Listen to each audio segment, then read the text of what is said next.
Well, today I want to talk about selling everything and moving overseas.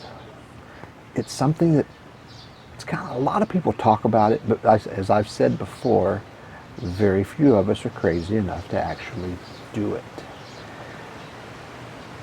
How do you go through a 3-bedroom house and cut it down to just a little bit to ship? What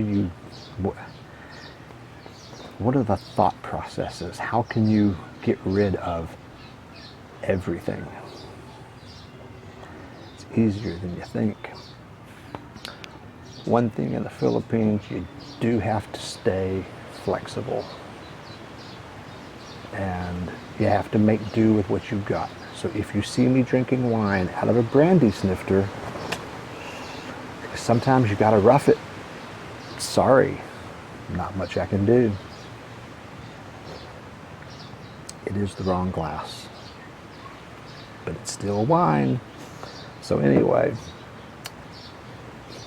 I was a single father for many, many years.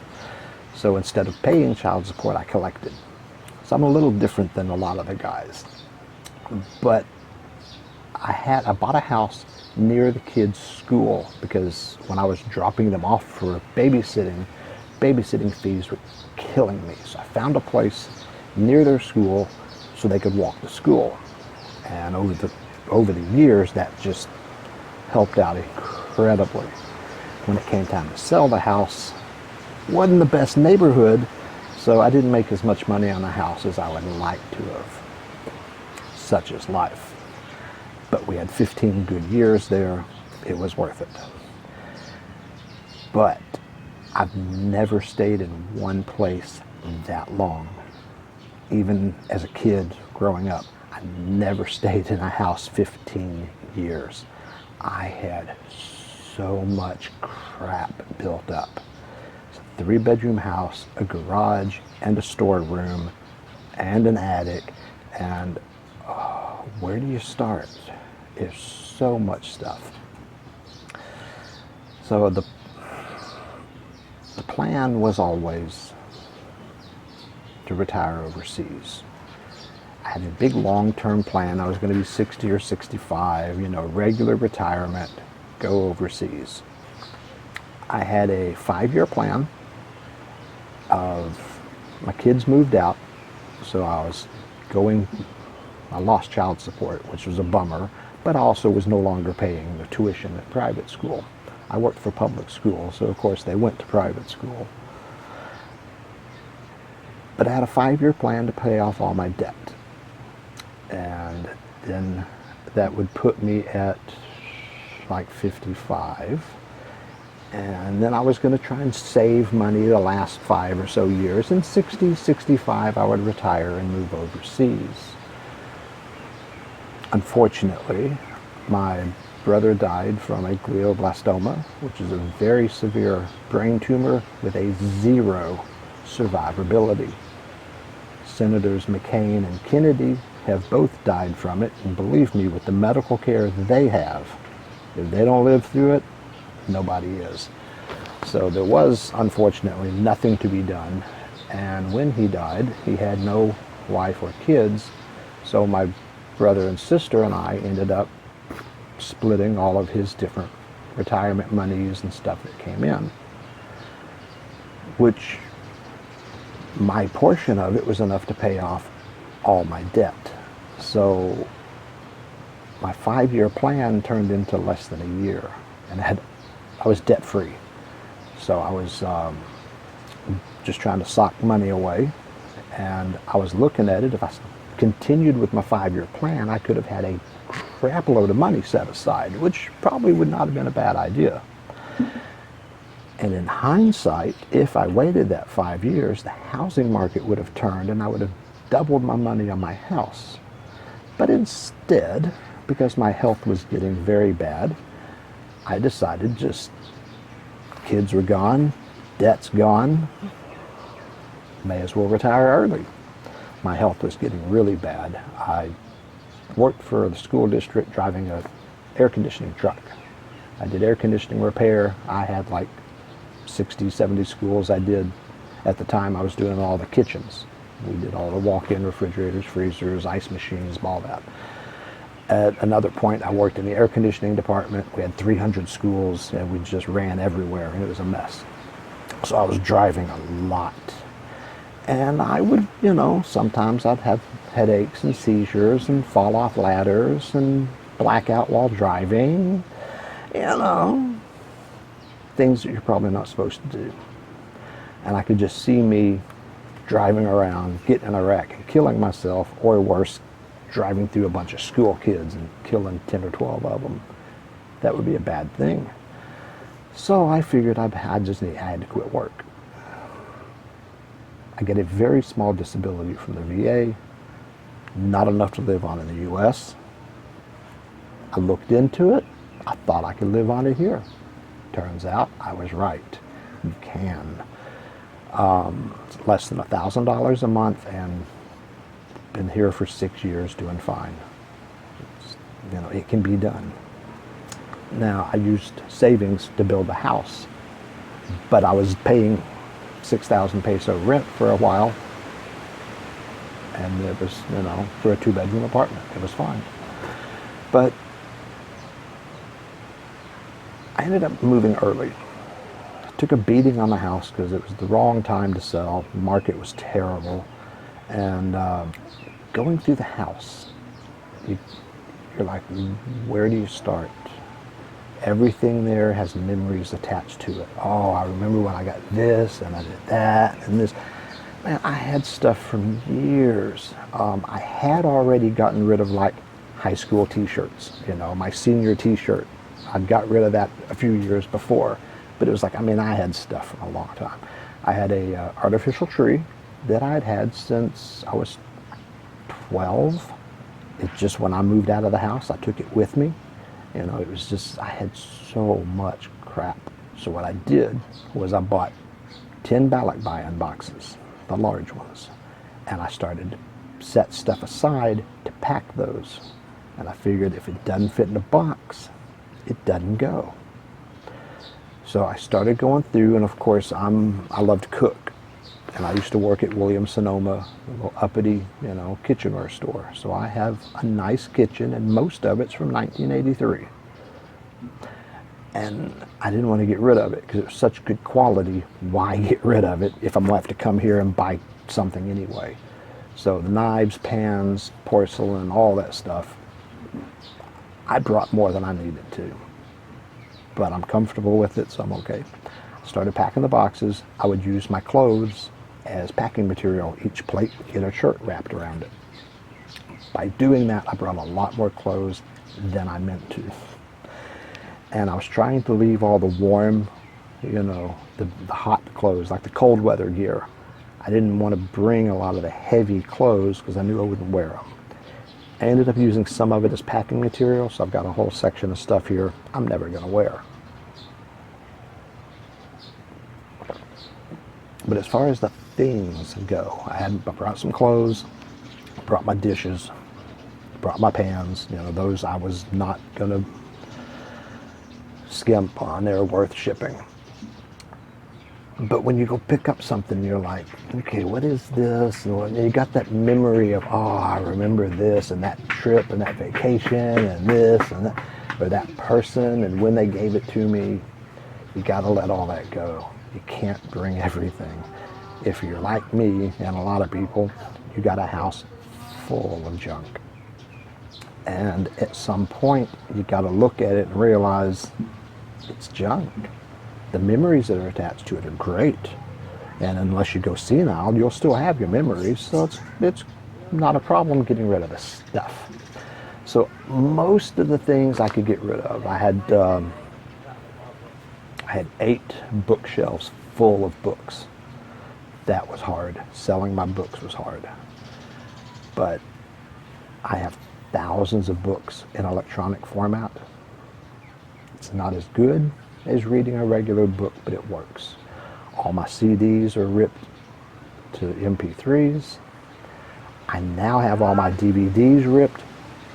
I should have done that before. I ended up bringing a couple hundred DVDs that I shouldn't have. I should have just copied them onto an external drive, left the DVDs.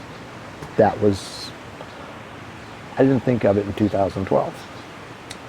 But getting rid of the stuff, it's kind of hard. And some people have a harder time of it than others.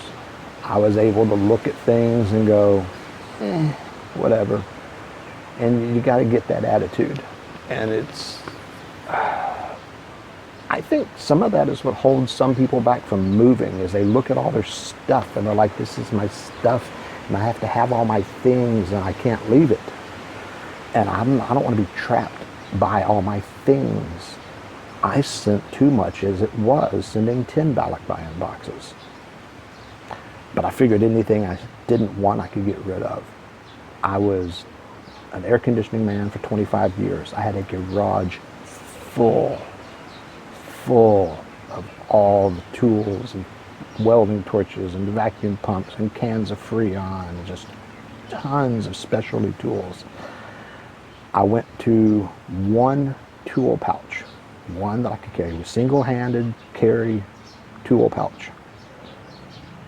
That's all the tools I brought. Everything else, I told the guys at work, come on over, buy whatever you want. This guy showed up and he started looking around and freaked out at how much I had and realized how much I had. And he bought a lot of it. He didn't pay me enough for it, but I didn't care. I was getting rid of it. I told him, I was like, give me what you got, because I'm walking away from it. I don't care. I should have gone onto Craigslist or something and sold more of my stuff, and I didn't really care. Wasn't going to be that much money anyway. And I was going to have Salvation Army come pick up whatever was left.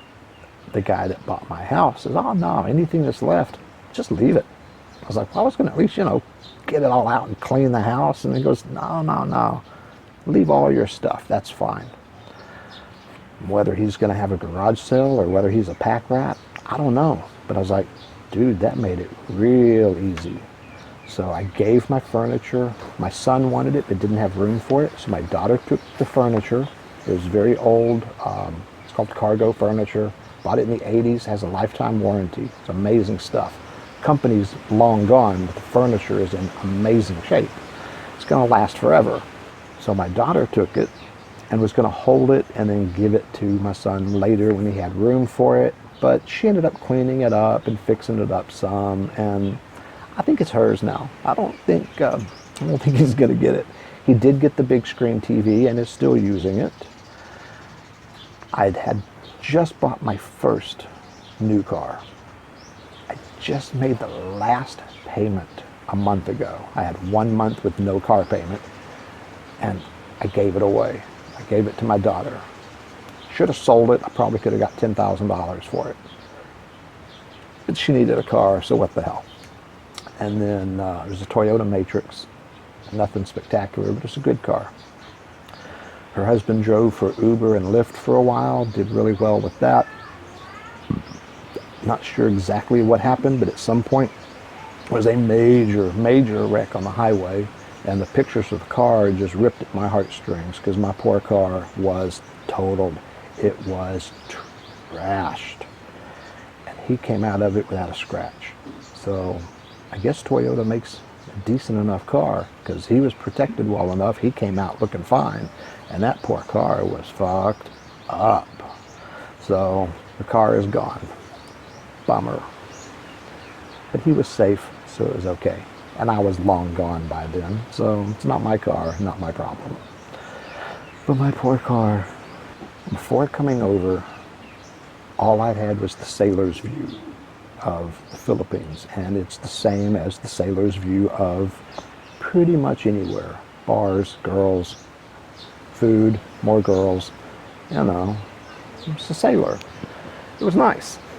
And I wanted to come over here and see it not as a sailor and not as even a vacationer. I wanted to come over and see what it would be like to live here. I couldn't take enough time to come over here for 3 months, 6 months, which would be a good idea, and I know some people that have done it. But I came over for 3 weeks, and didn't take a lot of taxis. I walked a lot. I was in Cebu. It was big, but not Manila big. And I was trying to get a feel for the people, the neighborhood, the culture. Could I live here? Because I didn't want to just come over here on what I remember from my sailor days. And yes, I liked it. I could live here. So I went back home, started prepping for it, getting ready, had my 5-year plan, turned into a 1-year plan. In hindsight, if I'd waited the 5 or 6 years, I would be in much better financial shape. But I've had almost 6 years of good memories here already. So I don't mind coming earlier. My health was getting very bad, so I might have gotten in a wreck and died. That blacking out, falling off ladders and shit is not a good thing. My health has improved here. So something with not working, the weather, the diet. I had a stress-free life, but boy, it's even more stress-free now. So I'm not sure what all went into it, but my health has gotten much better, and that helped. So I don't regret coming early. I'm actually really glad that I came early. Money was tighter because of it, but if you can live on a budget, this place is easy.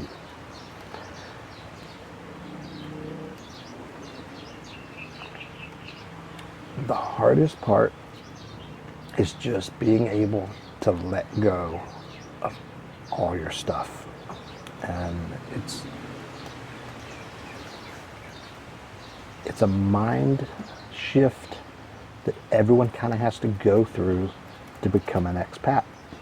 Some people don't do well. They get over here, they miss everything, and they go right then they're back in the U.S. within a year. So being able to, if you have to hoard all my this and that and this thing and that thing and these things are so important, you're not going to go anywhere. You can vacation, but you're not going to move because you can't take that whole house full of stuff. Now, you can ship a container of furniture if you want to, but it's expensive. And then if you move again, it's expensive to move it. So it's best to cut loose as much as you can. Now, I know guys that have come with just 2 suitcases. Like, I couldn't do that. I did have 10 ballot buy-in boxes and 3 suitcases. 4? I don't know. I had some stuff. But towards the end, I had the ballot buy-in boxes packed. I packed my suitcases for moving. And I had to look around the house and to say, anything that's not in a box or a suitcase, I'll never see again. And I had to go through the house and look at it and say, do I want it? Do I need it? Did I forget anything? Yeah, actually, I did forget a couple things. I missed my yo-yos. How did I not bring my yo-yos? Good yo-yos. I replaced them, but I should have brought them.